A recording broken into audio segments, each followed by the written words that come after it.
Hi, today in this video I wanted to talk a little bit about tempo. Now everyone sort of knows what tempo is if you play an instrument, is the pace at which you are playing a song. A lot of the time that is indicated on a metronome in beats per minute. Now essentially the go-to tempo of any song is the tempo at which you would nod your head or head bang. But that's not always the number you really want on the metronome.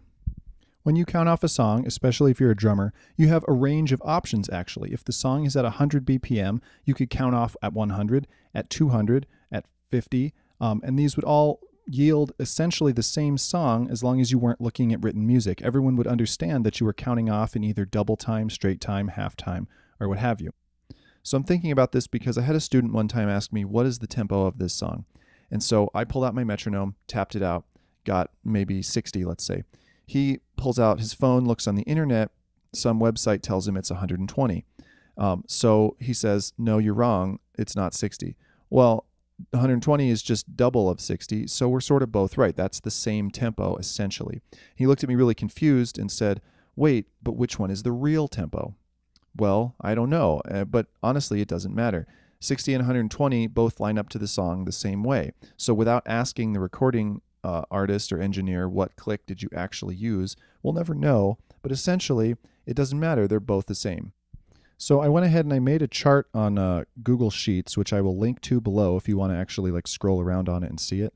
And it's every tempo between 30 and 300, and then I basically doubled it, quadrupled it, halved it, quartered it as appropriate to stay between 30 and 300. So we'll look at a portion of it. So here's a detail from the very low end of the chart. Basically, you can see that I have the quote-unquote real tempo on the left side here because this is the extreme low end. The 30 is the lowest that it goes. So there's no halftime and no quarter time because that click would be ridiculous. Basically, then I have a double time or eighth note subdivision, a quadruple time 16th note subdivision, or an 8 time 32 subdivision speed, just in case you wanted to have that click going for whatever reason. So you'll notice there's always a tempo highlighted in green, and that's because that's the tempo within the range of, single, double, quadruple, or whatever that most closely corresponds to 100 BPM. So I'll explain why that's important later, but generally speaking, this chart, if you scroll around on it, and I'll post a link to the full chart, you actually only see like 66 or so different whole number tempos. And if you go past that, you obviously get to a higher number on one column, but you repeat a number in another column, whether it's the half or the double. So there really aren't a lot of tempos that you can play at. It seems like you have a 270 BPM range at which you could set your song, but you really only have about a 66 BPM range. And then of course you can hear the click in any number of different ways within that. So in this next image, it'll be a little bit higher in the range from like 100 to 122. And you can see that if you look at 120, half of it's 60, half of that is 30. So we've just repeated the chart starting from the beginning because 30 on the left-hand side was where we started originally. And of course, once you start having things, you get decimals, 0.25, 0.5. And so most people would just round up or down by 1, and it would feel almost exactly the same.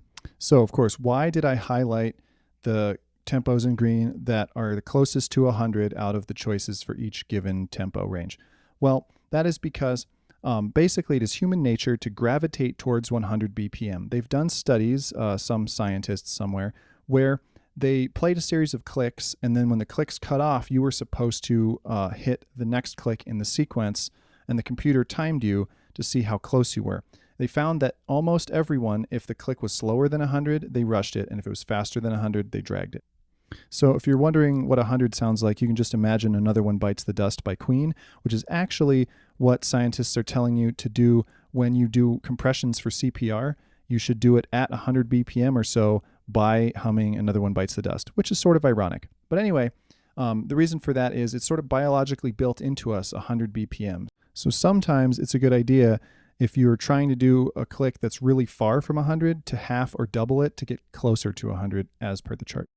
So I realized that concept might be a little confusing, so we'll do a practical example. If you think that you're going to set your song at a tempo of 156, you are 56 BPM above 100. If you half time it, then you get a tempo of 78, which is actually only 22 away from 100. So 78 sort of would feel better as the quote-unquote real tempo for the song, although you could definitely play it at 156 on your metronome, it would be fine. So, of course, you don't have to do that. A lot of people like to play the click at a faster subdivision than what they would consider quote-unquote the real tempo, because playing the click at a faster subdivision helps you play a little bit more accurately, especially if you're having trouble with a certain pattern. Now, on the other hand, you could put the click slower than the 66 choices that are close to 100. If you want to have a little bit more human feel in your playing, when the click comes up less often, it sounds a little bit less structured. The bottom line of this video is basically that although it looks like there's a 270 BPM range that you could set a song in, and of course someone's going to give me an example of a song outside of those bounds, but I know they exist, but a general 270 BPM range where most songs are set. Really, the drummer is the one who influences the perception of the listener as to what the tempo is. So it's difficult to overstate the amount of control a drummer has on the feel of a song. No other instrument can do as much as a drummer just placing an accent on the snare drum to determine what the public sort of listening to it thinks the tempo is. So, of course, with great power comes great responsibility, right? Of the 66 sort of unique speeds that it's possible to play a song at, in whole numbers anyway, the drummer is the one who sort of expands that range to the 270 that people perceive. So that's an interesting thing to think about. Thanks for watching and have fun.